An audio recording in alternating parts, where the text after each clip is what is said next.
I'm not sure what the rules are in this country anymore. As I understand it, you're not allowed to state biological facts regarding a cervix. You can be in a grooming gang for years and avoid prosecution. You can be a terrorist but be allowed to walk the streets and preach hate. And you have to take the knee even if you've never been racist in your life. I suppose then that it shouldn't come as absolutely no shock whatsoever that someone, a lady in fact, has been accused of anti-Semitism and attacking the Jewish community, but is now allowed to become the next president of the National Union of Students. Shaima Delali is a very interesting character. There's a video from 2018 at King's College London. A group of protesters, of which Delali is one, can be heard shouting shame at Jews as they leave the event, attended by a former Israeli Prime Minister. Here's the clip.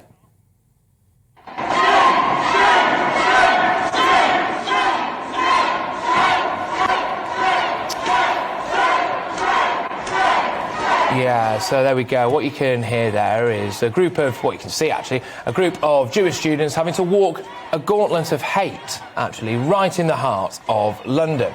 It's stomach-churning. It's out-and-out racism, isn't it, in my view, anyway. If that was the EDL doing something similar outside a mosque, they'd be arrested, they'd be publicly vilified and absolutely hounded by the press, and rightly so.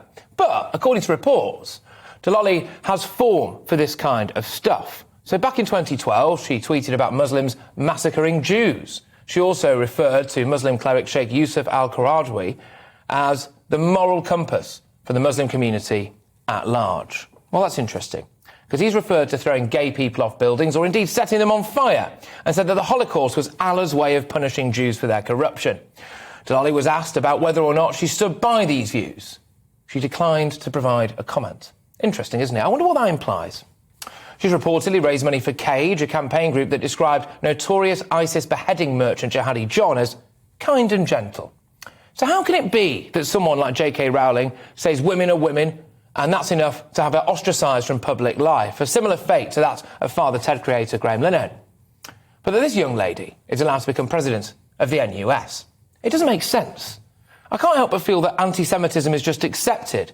It's not seen as being as bad as Islamophobia or homophobia or transphobia. But why not? Could it be that the police are more afraid of upsetting the Muslim community than the Jewish community? Could it be that because Jews tend to be lighter skinned than other ethnic minorities, that there's a perception that racism doesn't affect them in the same way? Could it be that because of the lazy tropes of Jews all being rich and powerful, that there's a sense that they deserve to be brought down a peg or two? All of those things are wrong, categorically so. Now, I'm not a fan of cancel culture, I'm a big fan of free speech, but like I said, I just don't know what the rules are anymore. People are getting sacked for microaggressions and unconscious bias, but we have a lady here who's commented on the massacre of the Jewish people, intimidated them on film and not condemned the views of a radical, hateful, homophobic cleric. And that's okay. She can rise to a position of power. For her part, Delali said, the preemptive scrutiny, get this, of Muslim women is symptomatic of the nature of gendered Islamophobia. It's not. It's common sense.